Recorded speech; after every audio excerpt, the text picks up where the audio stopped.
Alafu ama mnasemaje? Ni kweli si kweli?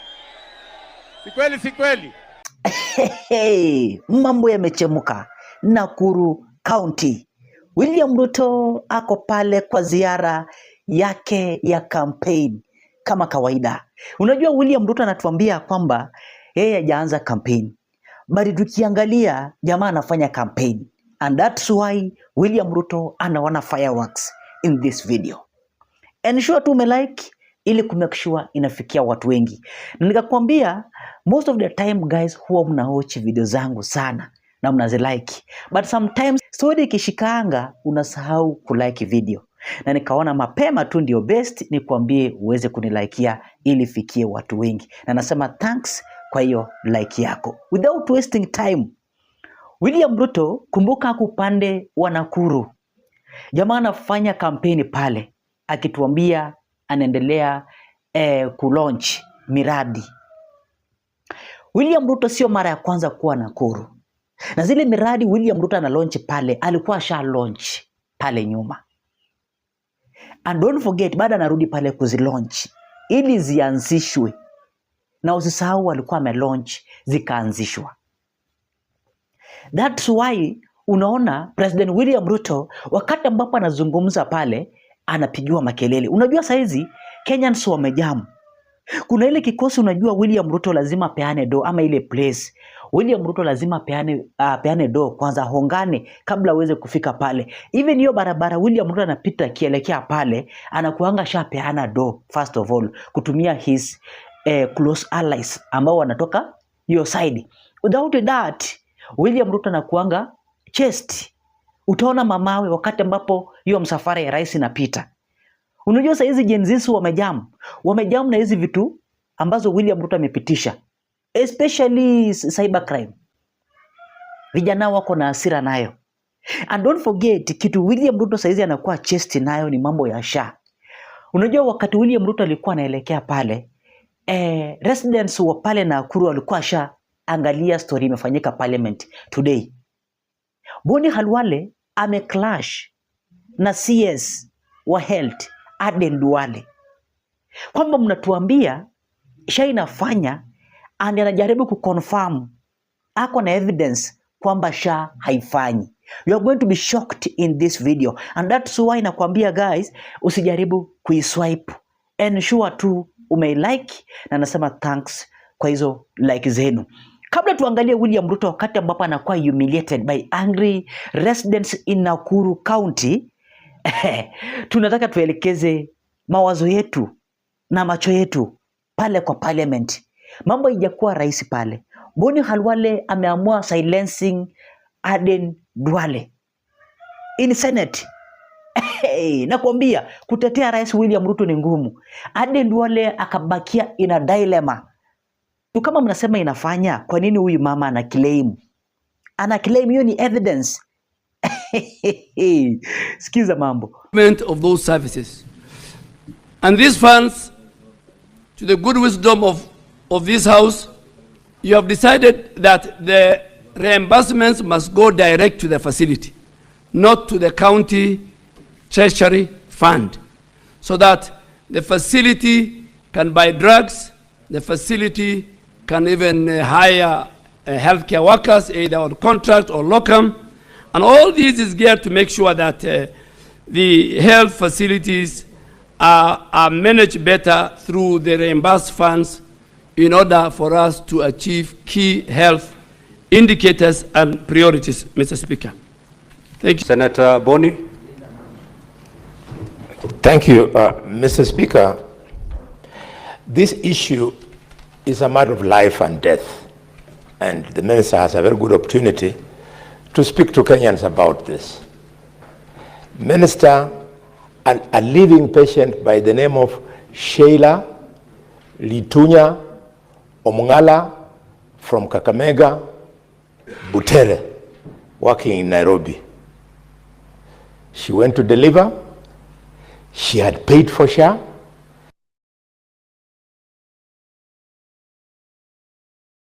She's a small mamamboga in this town and whatever. She had done her part. But at the end of the process, she was faced with a bill of 51,000, of which thankfully SHA paid around 400,000. The remaining 200,000, they told her, you must pay. Minister, this is the elephant in the room. When a poor woman like that who had played her role, she had paid. She then has to pay 200,000. Then they can't say SHA is working. Because these are the same women, when she was delivering her first and second child under Linda Mama, she just went, delivered, and went back home. But in your case, she's being challenged, despite being a member, you must pay. I want to thank the Senator of Nairobi, because I had to use his office to get to social workers for me to get that bill to be waived. Not many patients have access to us leaders. What is your question, Minister, my question? Senator Bonia? Yeah, I had to pay it because I feel a lot of pain about Litunia. I share your thing. pain, but Yes. go straight to the question, Senator.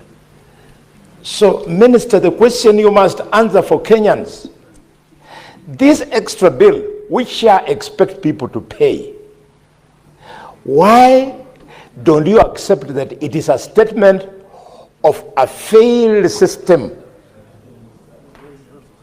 of funding, and therefore you rework it so that patients, my dear brother, can enjoy in the same manner they were enjoying under Linda Mama.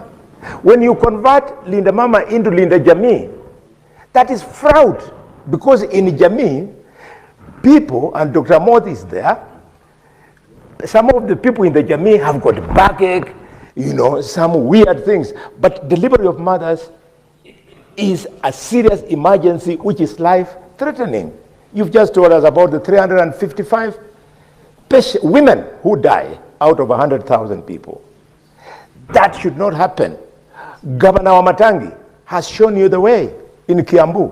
He has sustained 8 months without a single maternal death. It's doable. And because my younger colleague is there. Senator Beatrice Akinyi.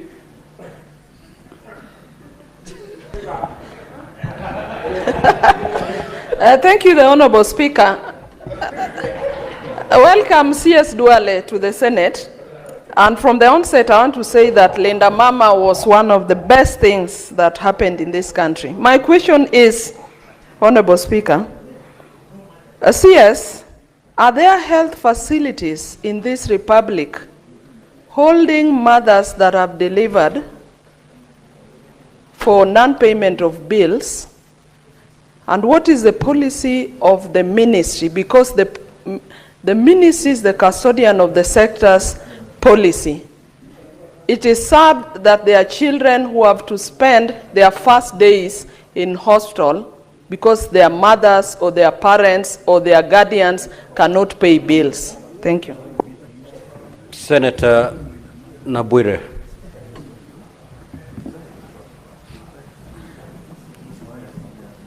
Thank you, Mr. Speaker, for the opportunity to contribute towards supplementary questions to the CS.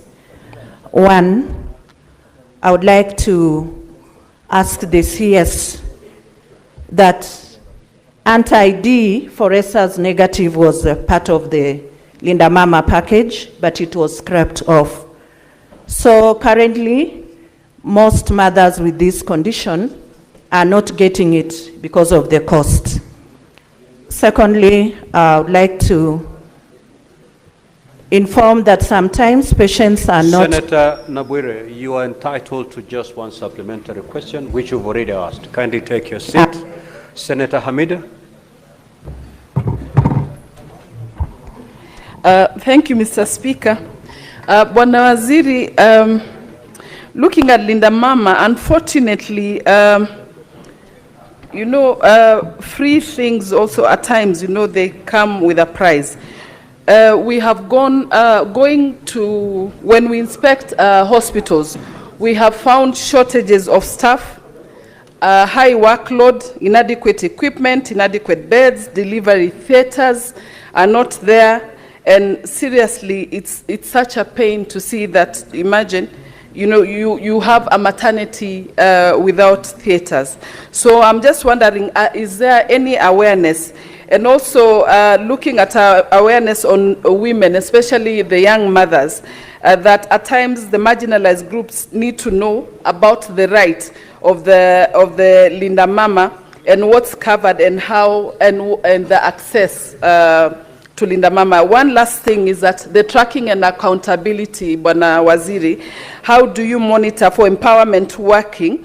How do we link that monitoring of these programs to outcomes, looking at maternal mortality? Bwana Waziri, I had a motion here in Parliament on postpartum depression, mothers on mental health. And I think my motion went through, and so I think the hospitals need to have a wing for postpartum depression, Bwana Waziri. What we found it very fun is that we've gone to many hospitals, found mothers who have given birth, and they're... Senator Hamida. Yes. You have asked many questions. Kindly yield. Senator Chirange. Thank you, Mr. Speaker. Mine is Waziri Duale. Welcome and thank you. You are doing a good job. My question will be very simple, Waziri.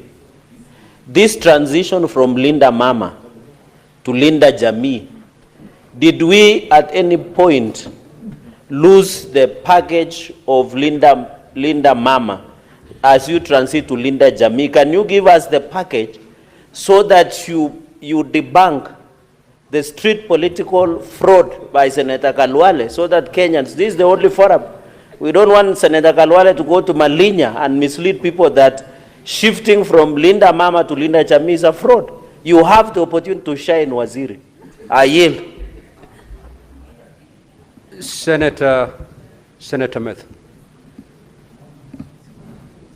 Thank you very much, Mr. Speaker. Sir. Mine is actually related to what Senator Akinyi asked, and I saw the maternal deaths report, and Nyandarua had the least maternal deaths report in the entire republic. But my question was, Waziri, since most of these facilities that we have are run by county governments, my question is, in terms of detaining mothers and their newborns, is there a policy in the ministry as to how long a mother can be detained in a hospital because they're not able to meet their bill?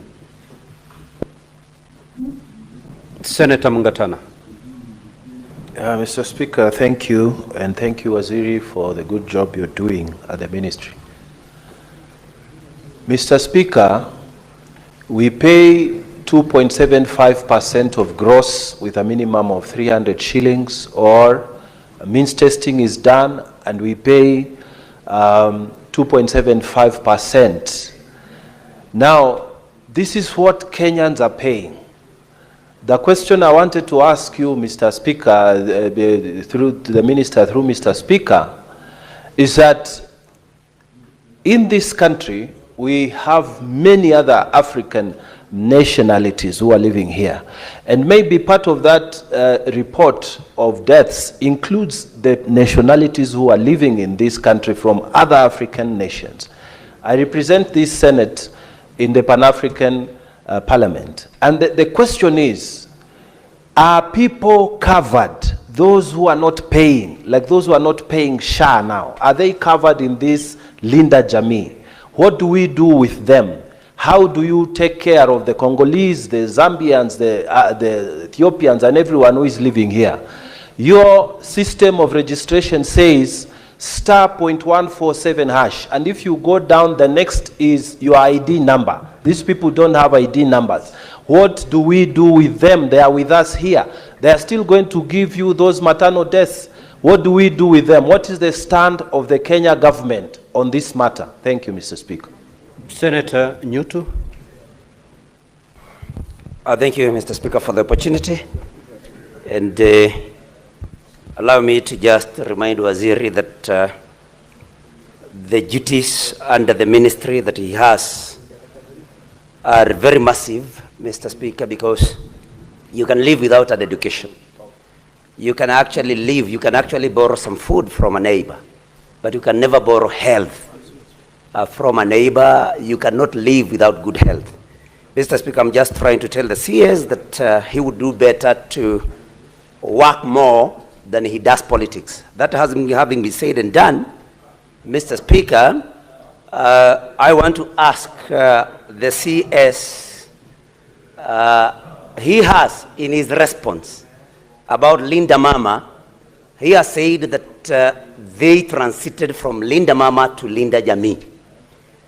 And one of the benefits that according to the response by the CS, one of the benefits then becomes, Honorable Minister, what is the ministry doing to see to it that there is prevention of teenage pregnancies in order for us to do prevention, because we have always been told that it is better than cure? That's my question, Mr. Speaker. Thank you.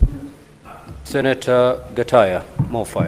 Thank you, Honorable Speaker. My question is very simple. What is the fate of thousands of Kenyans who cannot afford to pay SHA for themselves? Honorable CS, you may now proceed to respond.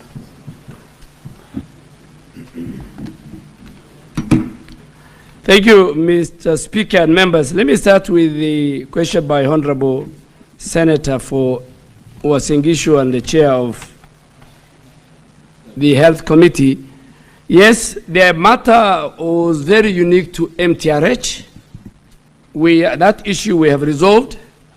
Those mothers who had, mainly they had no IDs, and but we made our own internal contingency, and SHA has paid, and we have told the CEO and the current leadership at MTRH that that should not happen again. The question to my former colleague and senior Senator Boni Khalwale, and Senator Boni Khalwale, I will not take the advice of the Senator for Nandi, because I'm here to answer questions from senators in either form. Senator Boni Khalwale is also a medical doctor. I think the case you have mentioned first must be a very complicated case of delivery for it to reach that level of 600,000. So that was a very complicated case. And SHA covered 60% of the bill. And this must be very clear. Even during the NHIF, there was no full coverage for NHIF. So SHA will cover the bit that is required by law for SHA to pay. There's nowhere where you have to pay 100%. I mean, even myself talking, I have patients. And if the bill is $1 million, SHA pays 700, then the other 300 is an obligation on the part of the family members and relatives of that patient. So, and I think we did our bit. If I go to Linda Mama, first there's no Linda Mama that exists. A transition was done, a more comprehensive, better Linda Mama is now anchored in SHA. And Honorable Speaker, I said it when I was answering the question.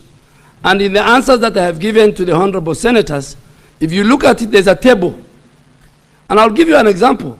Linda Mama, for level 2 and 3, were paying 2,500.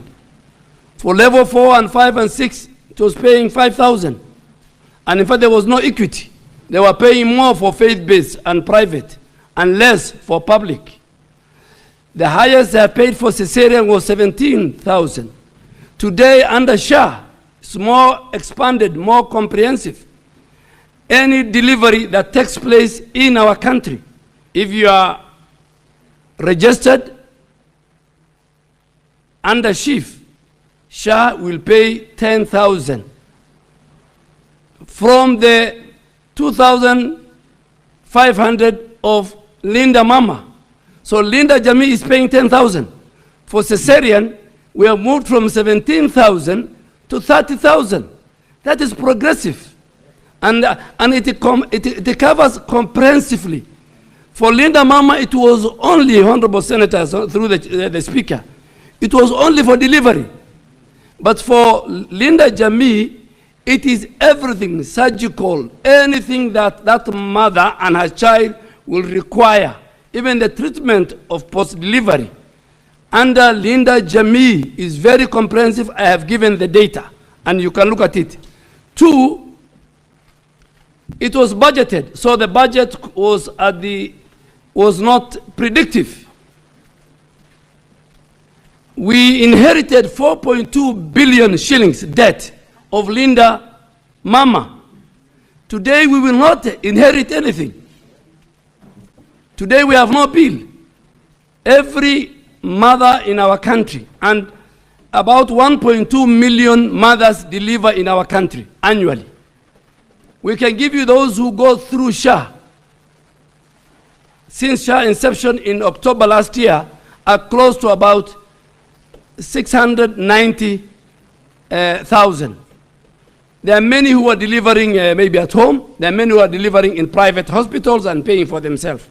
So my senior Honorable Khalwale, this mother could have had a bill of 500K paid, and I'm sure the balance. Na ndio maana nawaambia William Ruto ako taabani. Alafu ama mnasemaje? Ni kweli si kweli? Ni kweli si kweli? Mimi nawaambia viongozi, watu wa pipeline, mimi nawaambia viongozi wenzangu, hawa wananchi wako na akili, wanajua nini inaendelea.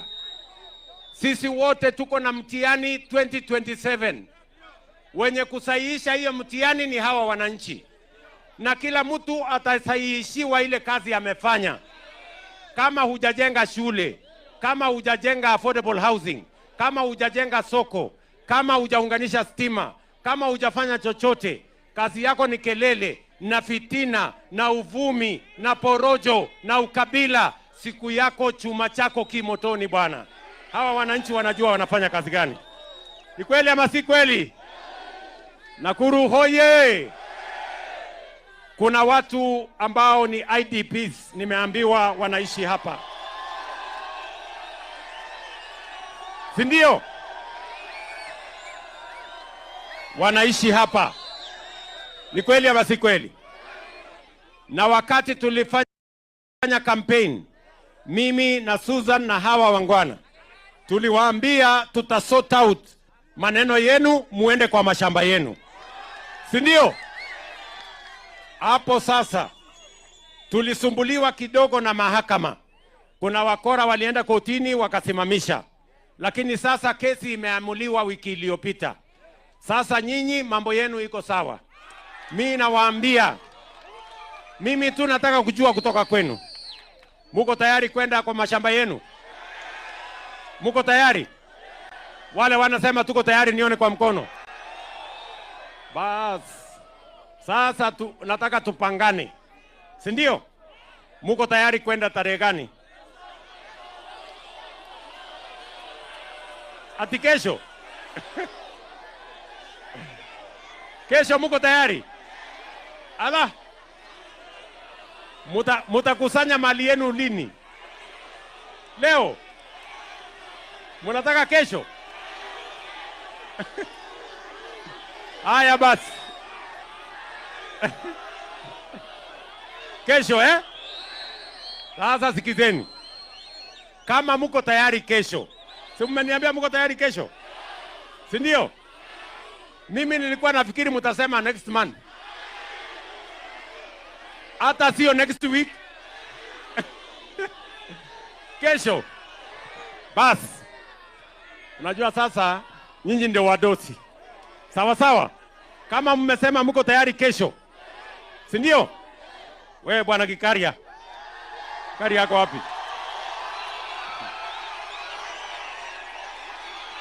Sasa huyu bwana Kikaria,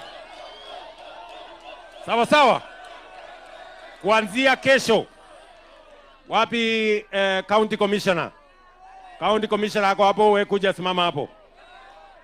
Huyu Kikaria akisaidiana. That's why aka kajamaa kanazunguka saizi kila county, na unajua anazunguka hivyo anapeana uongo, ana launch a project na atekelezi, ana launch atekelezi. So it's just a matter of pleasing Kenyans. Unaona, kufurahisha macho ya Wakenya kwamba nimeanzisha hii, then mnaanza kusema rais ni mtu mzuri. Things are not good. Your thoughts, so kuna niambia kwenye comment section. Siku njema hadi wakati mwingine, bye bye.